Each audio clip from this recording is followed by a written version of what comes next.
Ассаламу алейкум, урматтуу кыргызстандыктар, урматтуу кыргыз элим. Чындыгында биз добуш берип шайлаган депутаттар Жогорку Кеңешке жумушка келгенден кийин коомчулуктун, элдин, мамлекеттин кызыкчылыгын колдой турган, элге пайдалуу иштерди кылыш керек эле.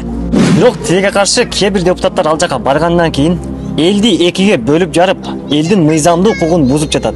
Тактап айтканда, Малиев Арсланбек аттуу депутат кыргыз мамлекетине буга чейин дагы зыяндуу иштерди жасап жатат.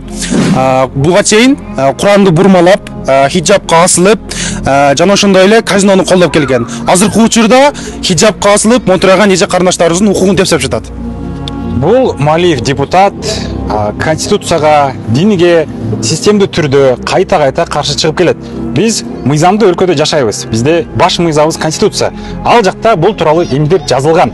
Кыргыз Республикасынын конституциясы 24-берене эч ким жынысы, расасы, тили, майыптуулугу, этностук тандыгы, туткан дини, курагы, саясий же башка ынанымдары, билими, теги, мүлктүк же башка абал ошондой эле башка жагдайлары боюнча басмырланышы мүмкүн эмес деп турат.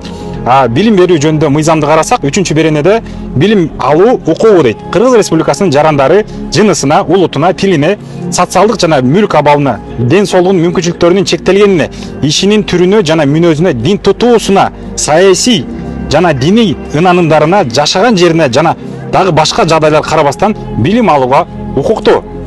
Урматтуу депутаттар, силерди эл шайлаган, силер элдин кызматындасыңар.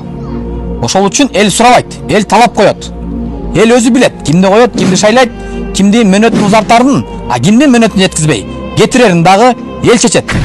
Ошондуктан Малиев Арсланбек аттуу депутатка мандатын тапшырышына кыргыз элим кол чогулуп баштады. Элди бөлүп жарган Малиевке окшогон депутаттар Керек эмес.